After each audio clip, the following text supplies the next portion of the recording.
ఆది శ్రీనివాస్ హరీష్ రావుపై కేంద్రీకృత ఆరోపణలు చేశారు. హైదరాబాద్ జూబ్లీహిల్స్ ఉప ఎన్నికలు రాబోతున్నందున మాత్రమే హరీష్ రావు ప్రజా సమస్యలను గుర్తు చేసుకుని హడావిడి చేస్తున్నారని, నిజానికి నగర ప్రజలను పక్కదారి పట్టించేందుకు మాత్రమే ఈ హడావిడి జరుగుతుందని విమర్శించారు. కొత్తపేట టిమ్స్ హాస్పిటల్ సమీపంలో హరీష్ రావు బీఆర్ఎస్ ఎమ్మెల్యేలు నానా హడావిడి నిర్వహించారని పేర్కొన్నారు. అధునాతనమైనటువంటి పద్ధతిలో నిర్మాణాలు, ఆపరేషన్ థియేటర్లు, వైద్య పరికరాలను సమకూర్చేటువంటి క్రమంలో కాస్త ఆలస్యం జరిగేటువంటి సందర్భం, దాన్ని సరిదిద్దేటువంటి ప్రయత్నం కూడా చేసేటువంటి సందర్భం ప్రభుత్వం ఉంటూ, మేము ప్రభుత్వం పేరు కోసం హడావుడిగా ప్రారంభం చేయాలని ఆలోచన ఏనాడు కూడా మా ముఖ్యమంత్రి రేవంత్ రెడ్డి గారు చేయలేరు. ఇప్పటికీ ఆసుపత్రులు అన్ని కూడా 90% నిర్మాణాలు పూర్తి కాబట్టి నేను ఒకటి సూటిగా అడుగుతాను హరీష్ రావు గారు. ఓవైపు ఉస్మానియా హాస్పిటల్ మీ అయాములో వరదల్లో చిక్కుకున్నప్పుడు ఉస్మానియా ఆసుపత్రి బ్రహ్మాండంగా నిర్మాణం చేస్తామని చేసిరా మీరు అడుగుతాం. ఈరోజు ఉస్మానియా హాస్పిటల్ కూడా భూమి పూజ కార్యక్రమాన్ని చేసి అక్కడ ఆసుపత్రి అందుబాటులో తీసుకురావడం కోసం, పేదల కోసం ఈరోజు ఏజెన్సీలు పనులు కూడా చేస్తున్న సందర్భం. మీ అయాంలో గాంధీ హాస్పిటల్ ను గాలికి వదిలేసిరు, ఉస్మానియా ఆసుపత్రిని గాలికి వదిలేసి. ప్రధాని నరేంద్ర మోదీ ఢిల్లీలోని విజ్ఞాన్ భవన్ లో పీఎం సేతు పథకాన్ని ప్రారంభించారు. ఈ కార్యక్రమంలో విద్యార్థులు, నైపుణ్యాభివృద్ధి కేంద్రాలు, ప్రభుత్వ అధికారులు పాల్గొన్నారు. పీఎం సేతు పథకం విద్య, నైపుణ్యాభివృద్ధిని ప్రోత్సహించడంలో కీలక పాత్ర పోషిస్తోందని, యువతకు ఆధునిక విద్యా వనరులు, నైపుణ్య శిక్షణ అవకాశాలు అందించడమే ఈ పథక లక్ష్యమని వివరించారు. और जब ये स्किल, ये नॉलेज देश की आवश्यकताओं से जुड़ जाती है, देश की जरूरतों को पूरा करने से जुड़ जाती है, तो इनकी ताकत कई गुना बढ़ जाती है। आज 21वीं सदी की मांग है कि हम देश की जरूरतों को ध्यान में रखते हुए local talent, local resources, local skills और लोकल नॉलेज को तेजी से आगे बढ़ाएं। और इसमें हमारी हजारों आईटीआईज की बहुत बड़ी भूमिका है। आज इन आईटीआईज में करीब 170 ट्रेड्स में हमारे नौजवानों को ट्रेनिंग दी जा रही है। बीते 11 सालों में 1.5 करोड़ से ज्यादा नौजवान इन ट्रेड्स में प्रशिक्षित हो चुके हैं। మాజీ మంత్రి వి శ్రీనివాస్ గౌడ్ మాట్లాడుతూ బీసీ రిజర్వేషన్ల జీవో తెచ్చినప్పటి విధానం తప్పుదారిలో ఉన్నప్పటికీ కాంగ్రెస్ నాయకులతో కలిసి కోర్టులో కేసులు పెట్టించారని విమర్శించారు. కోర్టులో కేసు ఉన్నప్పటికీ జీవో చెల్లదని తెలిసి ఉండడం అయినా రేవంత్ రెడ్డి స్థానిక సంస్థల నోటిఫికేషన్ ఇచ్చినట్లు పేర్కొన్నారు. చూసుకుంటామన్నారు, మీ అనుచరులే జీవో రాకముందే కోర్టులు వేసింది, జీవో వచ్చిన తర్వాత మళ్ళీ కోర్టులు వేసింది. హైకోర్టు క్లియర్గా ఈ ఆర్డర్ ఇచ్చింది. మీరు ఎలక్షన్ షెడ్యూల్ ఇచ్చినా 8 లోపల మీరు ఇచ్చినా మా తీర్పుకు అనుగుణంగానే ఉంటుంది, మీరు ఇచ్చిరని చెప్పి ముందుకు పోవద్దని చెప్పి హెచ్చరించింది. కానీ మీరు ముందుకు పోయినరు. మీరు 9th నుంచే మొత్తం ఎలక్షన్ ప్రాసెస్ స్టార్ట్ అయిపోయింది, 9th అక్టోబర్ నుంచి. అంటే మీరు 8th వరకు ఎలాంటి చర్యలు చేపట్టదని చెప్పిన తర్వాత, చేపట్టినా కూడా మీరు కోర్టు పరిధిలో ఉంటారు అని చెప్పిన తర్వాత, అనేక రాష్ట్రాల్లో ఈ జీవోలు చెల్లవని చెప్పి మీరు చూసిన తర్వాత ఇలా మీరు ఈ జీవోతోనే మీరు ఏమనుకుంటారంటే జీవో ఇచ్చినాము కోర్టుకు పోయినారు మేమేం చేయాలని అనుకుంటారేమో. ఈ జీవో చెల్లదని మీకు తెలియదా? మీ ఆత్మసాక్షిగా మీరు చెప్పండి. ప్రభుత్వంలో ఉన్నటువంటి మీరందరూ కూడా, క్యాబినెట్లో ఉన్న మీరందరూ కూడా మీరు ప్రమాణం చేసి, రాజ్యాంగం మీద ప్రమాణం చేసి మీరు పదవులు తీసుకున్నారు కదా, మీ మనస్ఫూర్తిగా ప్రమాణం చేసి చెప్పండి, ఈ జీవో ద్వారా ఇది అమలు అవుతుందని ఈ భారతదేశంలో ఏ ముఖ్యమంత్రికి తెలియదా? ఏ ముఖ్యమంత్రికి తెలియదు, మీకొక్కరికే తెలిసిందా? మరి అన్ని 8 రాష్ట్రాల్లో ఈ జీవో ద్వారా ఇస్తే కేసు కొట్టేసిర్రని చెప్పి మీకు తెలియదా? బీహార్లో కొట్టేసిండ్రు, మహారాష్ట్రలో కొట్టేసిండ్రు, మధ్యప్రదేశ్లో కొట్టేసిండ్రు, అంతకుముందు ఆంధ్రప్రదేశ్లో కొట్టేసిండ్రు, కర్ణాటకలో కొట్టేసిండ్రు, తమిళనాడులో కూడా అంతకుముందు జీవో ఇస్తే కొట్టేసిండ్రు. ఇంకా అన్నిటికన్నా ముఖ్యం ఏంటంటే, దయచేసి ఇది ఎలక్షన్లో నిలబడాలనుకునే తహతాలాటలు వినాల. ఇది చాలా మోసపూరితమైనటువంటి ఎలక్షన్ ఇది. మిత్రులారా, మహారాష్ట్రలో సేమ్ ఇదే విధంగా ఎలక్షన్ షెడ్యూల్ తర్వాత కోర్టుకు వెళ్ళిండ్రు. కోర్టుకు వెళ్ళిన తర్వాత తెలుసా, 2022 అంటే 2020 నుంచి 21-22 వరకు ఈ జీవో ద్వారా జెడ్పీటీసీలై జిల్లా పరిషత్ చైర్మన్లై 2 సంవత్సరాలు చేసిండ్రు. ఈ జీవో ఇష్యూ అయిన తర్వాత ఎలక్షన్ ప్రాసెస్ స్టార్ట్ అయిన తర్వాత హైకోర్టు ఏదో జడ్జిమెంట్ ఇచ్చింది. అంటే ఇది పాస్ అయినట్లు కాదు, కేసు నడుస్తూ ఉంది, అడ్మిషన్ తీసుకొని కేసు నడుస్తుంది. తర్వాత సుప్రీంకోర్టులో వేసిండ్రు. సుప్రీంకోర్టు క్లారిటీగా ఇచ్చింది, ఇది చెల్లదు, ఇమ్మీడియట్గా మీరు దిగిపోవాల్సిందే, డీమ్ టు రిమూవల్ అని చెప్పి ఇమ్మీడియట్గా రిమూవల్ చేసింది. అంటే 2 సంవత్సరాలు వాళ్ళు ఈ జీవో ద్వారా ఎన్నికై జిల్లా పరిషత్ చైర్మన్లుగా, జెడ్పీటీసీలుగా, ఎంపీపీలుగా చేసిన తర్వాత 2 సంవత్సరాల తర్వాత మొత్తాన్ని అందరినీ కూడా దింపేసింది. అంటే దింపేసిన తర్వాత వాళ్ళ జీతభత్యాలు కూడా వాపసు తీసుకుంటారు, రికవరీ చేస్తారు. ఇలా కష్టపడి పట్టణాల్లో త్రాగునీటి సరఫరా వ్యవస్థను బలోపేతం చేయడానికి ఆంధ్రప్రదేశ్ ప్రభుత్వం పెద్ద ఎత్తున చర్యలు చేపడుతోంది. అమృత్ 2.0 పథకం కింద 10,250 కోట్లతో 221 ప్రాజెక్టుల అమలుకు రాష్ట్ర మంత్రివర్గం ఆమోదం తెలిపింది. ఈ విషయాన్ని మంత్రి పార్థసారథి వెల్లడించారు. ప్రాజెక్టులని చామ్ మోడల్ కింద అమలు చేయనున్నట్లు తెలిపారు. ప్రణాళిక ట్రాన్స్ 1-2లో రాయితీ హైబ్రిడ్ యాన్యుటీ కింద ఆమోదించబడింది. చామ్ మోడల్ కింద 281 పనుల్ని అమృత్ 2 కింద ఏదైతే ఉన్నాయో ప్రతిపాదించి టెండర్లు కూడా పిలవడం జరిగిందని చెప్పేసి మనం చేస్తున్నాం. చామ్ మోడల్ కింద కన్సెషనరీ హైబ్రిడ్ యాన్యుటీ మోడల్, దీంట్లో పార్టిసిపేట్ చేసిన బిడ్డర్స్ చాలా మంది సూచనలు చేశారు. సూచనలు ఏంటంటే 2024-2025 SSR ప్రకారం ఈ పనులన్నిటి కూడా 10,250 కోట్ల పనులన్నింటి కూడా ఎస్టిమేట్ ప్రిపేర్ చేయబడింది. 2025-2026 SSR ని పరిగణలోకి తీసుకోవాలని చెప్పేసి కోరటం జరిగింది.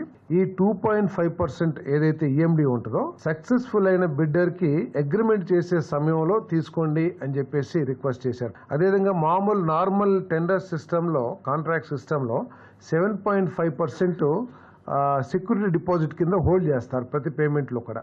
బిడ్డర్సే 40-60% వరకు పెట్టుబడి పెడుతున్నారు కాబట్టి ఈ 7.5% రద్దు చేయమని చెప్పేసి కూడా రిక్వెస్ట్ చేయడం జరిగిందని చెప్పేసి నేను మనవి చేస్తాను.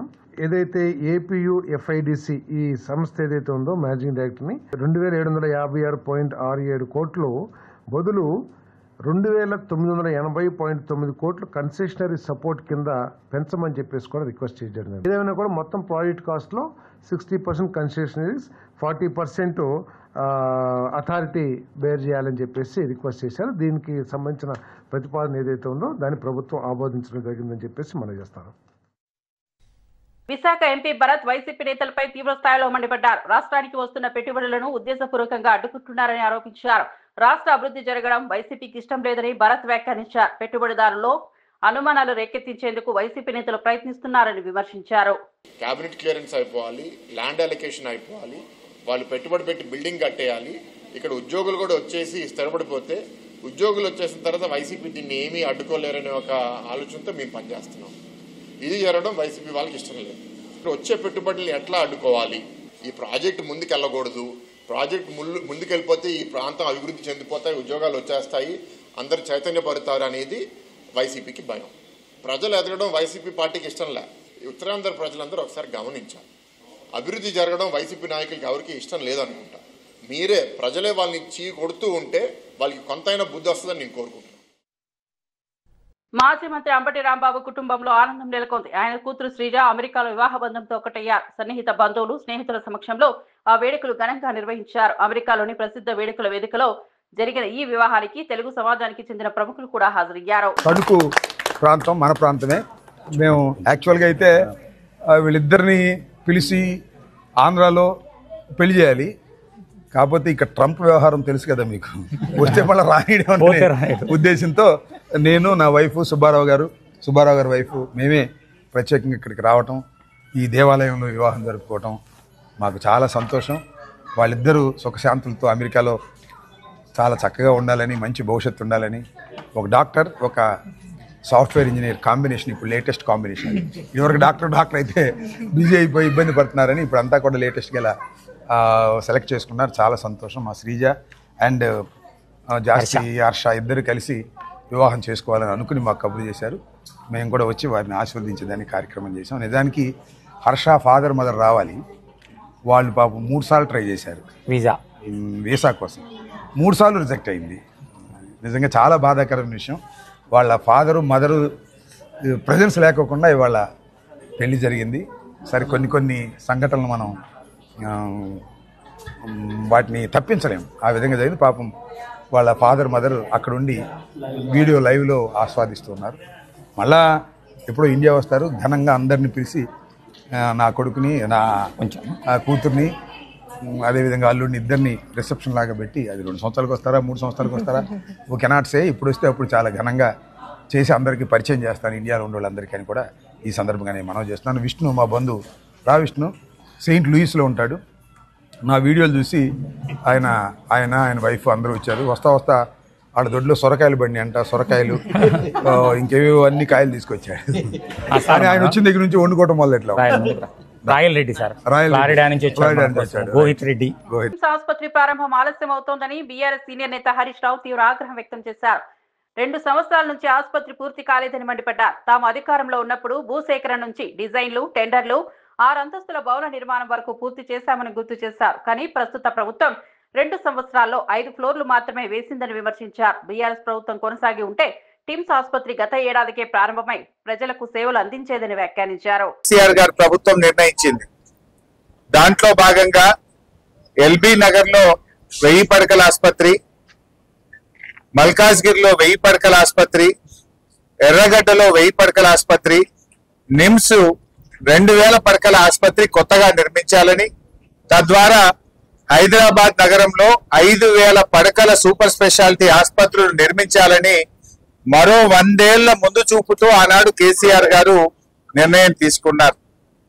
గతంలో అనేక రాష్ట్ర ప్రభుత్వాలు పనిచేసినప్పటికీ ఎప్పుడో నిజాం కాలంలో కట్టిన గదే ఉస్మానియా, గదే గాంధీ, గదే కింగ్ కోటి హాస్పిటల్, నీలోఫర్ హాస్పిటల్ తప్ప కొత్త ఆసుపత్రులు గత ప్రభుత్వాలు ఎవరు కూడా పెరుగుతున్న జనాభాకు తగ్గట్టుగా ఆసుపత్రుల నిర్మాణం జరగలేదు.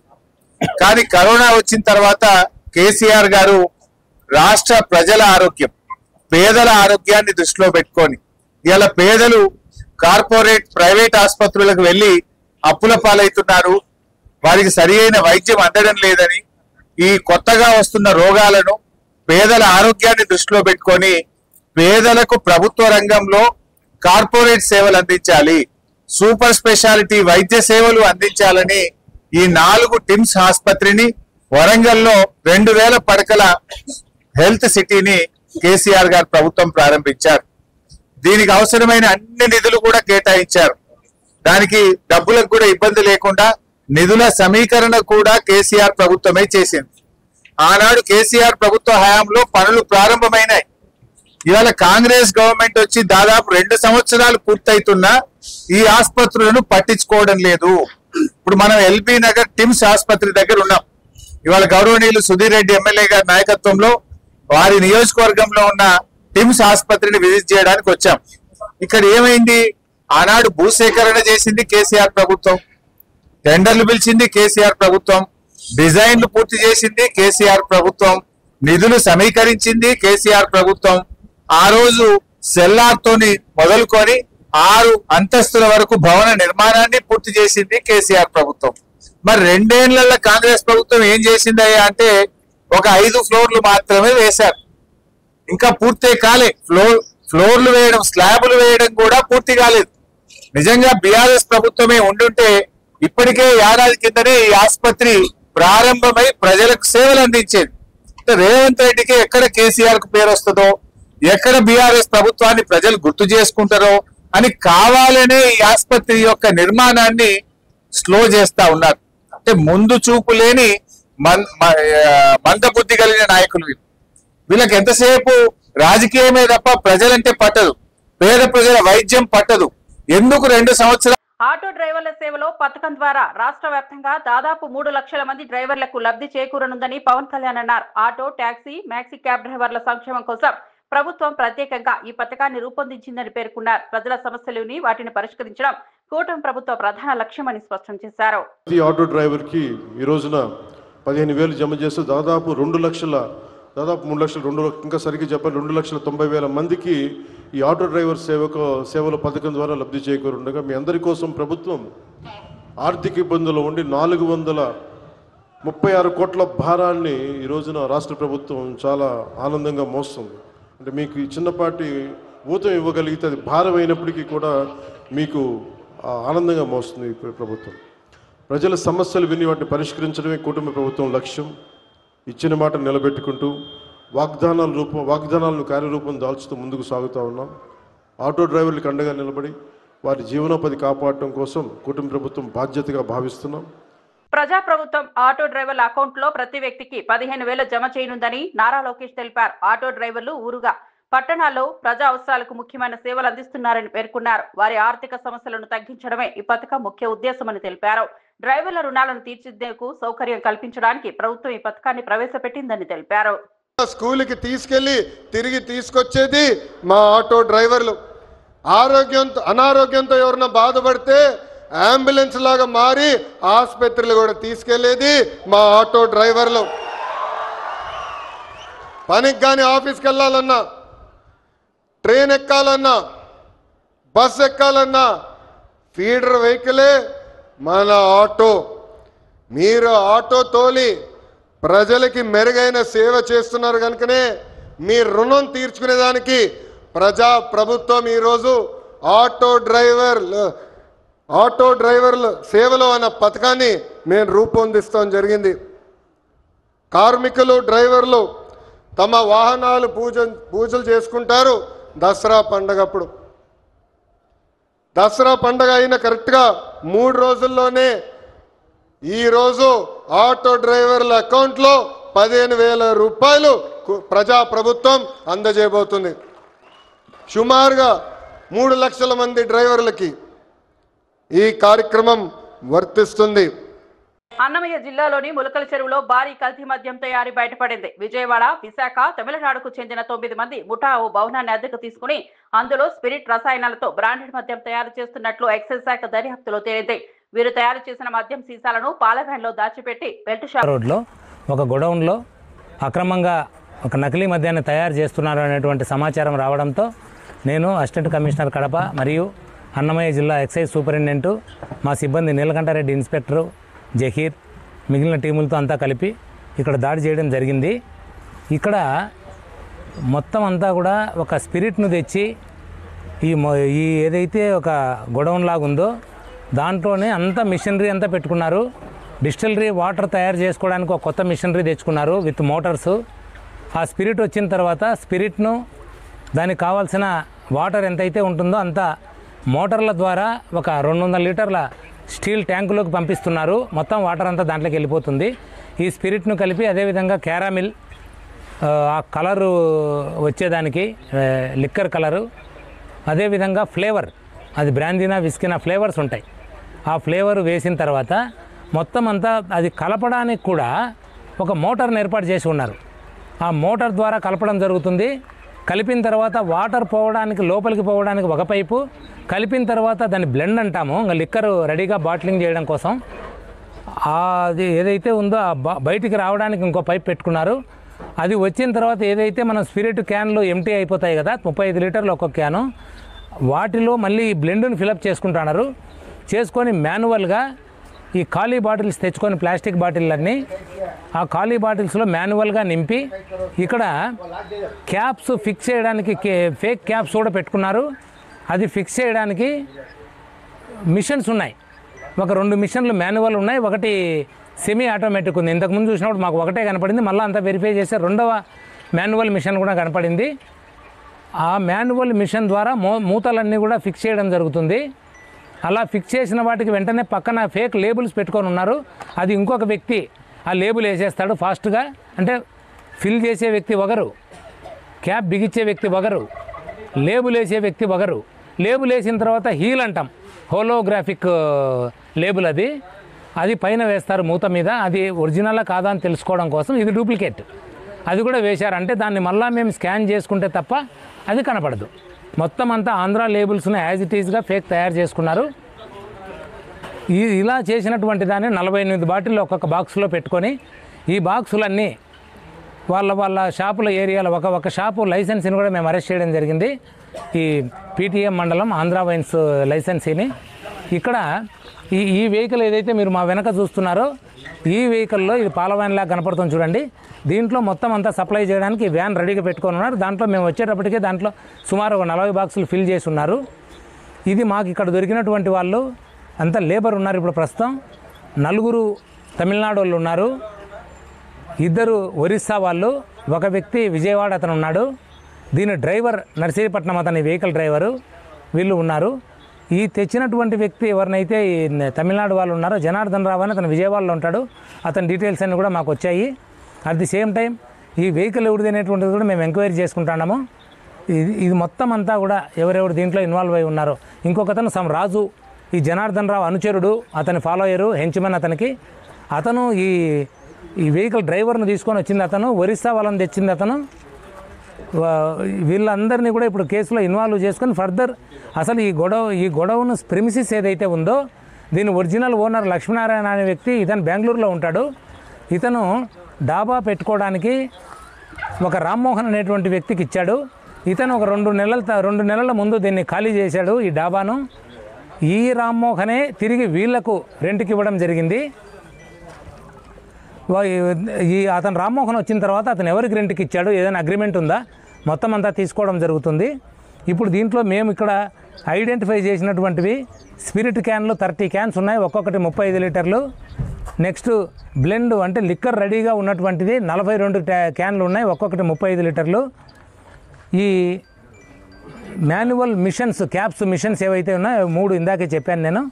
హైదరాబాద్ లో బీజేపీ రాష్ట్ర కార్యాలయంలో నిర్వహించిన రాష్ట్ర లీగల్ సెల్ సమావేశంలో కేంద్ర న్యాయశాఖ మంత్రి అర్జున్ రామ్ మేఘవాల్ పాల్గొన్నారు. ఈ సందర్భంగా మాట్లాడుతూ కేంద్ర ప్రభుత్వం అమలు చేస్తున్న కొత్త న్యాయ చట్టాల ద్వారా రాబోయే కాలంలో దేశంలో విప్లవాత్మక మార్పులు చోటు చేసుకోనున్నాయని పేర్కొన్నారు.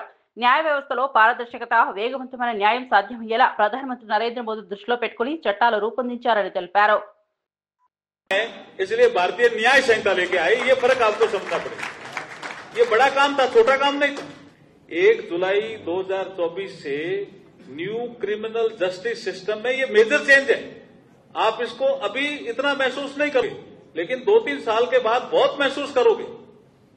आपको ईज ऑफ लिविंग का पार्ट है ये. గత 10-11 సంవత్సరాలుగా ఈ యొక్క అనేక రకాల మార్పులు చట్టాలు ఏదైతే బ్రిటిష్ వాళ్ళు పెట్టినటువంటి అనేక చట్టాలను వరుసగా ఒక్కొక్క మినిస్ట్రీ మార్చుకుంటూ వస్తాం. ఇప్పటికీ చాలా బ్రిటిష్ వాళ్ళకి సంబంధించినటువంటి చట్టాలే అమలు జరుగుతా ఉన్నాయి. వాటిని సమూలంగా మార్పు చేసి వర్తమాన ఏలూరులోని ఆటో డ్రైవర్ల సేవలో కార్యక్రమంలో మంత్రి నాదెండ్ల మనోహర్ పాల్గొన్నారు. ఈ సందర్భంగా మున్సిపల్ కార్యాలయం నుండి కోటదిబ్బ ప్రభుత్వ జూనియర్ కళాశాల వరకు ఆటో డ్రైవర్లతో భారీ ర్యాలీ నిర్వహించారు. మంత్రి నాదెండ్ల మనోహర్ పేర్కొన్నారు, కూటమి ప్రభుత్వం మంచి పరిపాలనతో పాటు ప్రతి కుటుంబానికి మేలు చేసే పనులు చేస్తోందని, స్త్రీశక్తి పథకం ద్వారా ఆటో డ్రైవర్లు జీవనోపాధి కోల్పోకూడదని, వారి బలహీనతలు దృష్టిలో పెట్టుకుని పథకాన్ని అమలు చేస్తున్నామన్నారు. మరిన్ని అప్డేట్స్ కోసం చూస్తూనే ఉండండి TG5 న్యూస్. ఇవి బులెటిన్ అప్డేట్స్. మరో బులెటిన్ లో మళ్ళీ కలుద్దాం. కూడా మనం మాట్లాడుకోవాలన్నప్పుడు ముఖ్యమంత్రి గారు ఇమీడియట్ గా స్పందించి తప్పకుండా వాళ్ళ గురించి మనం జాగ్రత్తగా ఒక కార్యక్రమం తీసుకొద్దామని ఆ రోజే నిర్ణయం తీసుకున్నారు. ఆటో సోదరులందరూ కూడా నేను కోరుతున్నాను, 15,000 రూపాయల ద్వారా ఏంటి మనకి లబ్ధని మీరు అనుకోవచ్చు. ఒక్కసారి మీరు ఆలోచించండి. ఈ రోజు చేస్తున్న అనేక సంక్షేమ కార్యక్రమాల్లో మీకు ఒక పర్టికులర్గా గుర్తింపు వచ్చింది. మనకి ఏలూరు నగరంలోనే 1880 మందికి 2,68,00,000 రూపాయలు ఈ రోజున ఈ 15,000 రూపాయల పథకం ద్వారా వాళ్ళకి అర్హత దొరుకుతోంది. అదేవిధంగా ఏలూరు జిల్లాలో ఇప్పటి వరకు వచ్చిన మన లెక్క ప్రకారంగా 10,655 ఆటో డ్రైవర్లకి మనం 15,000 రూపాయల చొప్పున దాదాపు 16 కోట్ల రూపాయలు మనం ఏలూరు జిల్లాలో ఈ రోజున అందిస్తున్నాం. ఏదైతే చంద్రబాబు నాయుడు గారు మాట అన్నారో ఆ మాటకి కట్టుబడి ఎట్టి పరిస్థితుల్లో కూడా ఆటో సోదరులకు మనం అన్నాం, దసరా కానుకగా అది ఇవ్వాలనే ఉద్దేశంతో ఇవాళ రాష్ట్ర వ్యాప్తంగా 2,90,000 మందికి 4,35 కోట్ల రూపాయలు ఇవాళ ఒక్క రోజునే మరి మీ అందరి అకౌంట్లోకి వేస్తున్నారంటే ఆర్థికంగా ఎంత ఇబ్బంది ఉన్నప్పటికీ కూడా చంద్రబాబు నాయుడు గారు, పవన్ కళ్యాణ్ గారు పేదవాడు బాగుండాలి అనే ఒక నిర్దేశంతో అందరికీ కూడా మీ అందరికీ కూడా చేస్తున్నారు. భువనగిరి ఎంపీ చామల కిరణ్ కుమార్ రెడ్డి రాజకీయ విశ్లేషకుడు ప్రశాంత్ కిషోర్ పై తీవ్ర స్థాయిలో మండిపడ్డారు. ఆయన ఒక విఫలమైన రాజకీయ విశ్లేషకుడని, రాజకీయ నాయకుడని కిరణ్ కుమార్ రెడ్డి వ్యాఖ్యానించారు. భారతదేశంలో తనకంటే తెలివైన వ్యక్తి ఎవరూ లేరని భావిస్తూ తానే గొప్పరునని ప్రశాంత్ కిషోర్ ఊహించుకుంటున్నారని విమర్శించారు. ప్రజలు ఆయనను ఒక నాయకునిగా చూసే పరిస్థితి లేనప్పుడు ఆ ప్రజల దృష్టిని ఆయన సైడ్ మళ్లించడానికి బీహార్ సెంటిమెంట్ ను వాడుకోవాలని చెప్పి రేవంత్ రెడ్డి గారి మీద లేనిపోని ఆరోపణలు చేస్తున్నారు. కేవలం రేవంత్ రెడ్డి గారు పేరు తీసుకొని బీహార్ ప్రజలను రేవంత్ రెడ్డి గారు వారి డిఎన్ఏను ఏదో తక్కువ అంచనా వేసి మాట్లాడినట్టుగా చిత్రీకరిస్తూ మాట్లాడుతూ గత కొన్ని రోజులుగా కొన్ని వేదికల మీద ఆయన మాట్లాడుతూ వస్తుంది. ఇది కేవలం ఆయన పార్టీ మనుగడ కోసం బీహార్ ఎన్నికల కోసమే చేస్తుండు తప్ప ఈ ప్రశాంత్ కిషోర్ అనేట ఆయన ఆల్రెడీ ఒక ఫెయిల్డ్ పొలిటికల్ అనలిస్ట్, ఇప్పుడు ఫెయిల్డ్ పొలిటీషియన్ కూడా. ఇవి బులెటిన్ అప్డేట్స్. మరో బులెటిన్ లో మళ్ళీ కలుద్దాం.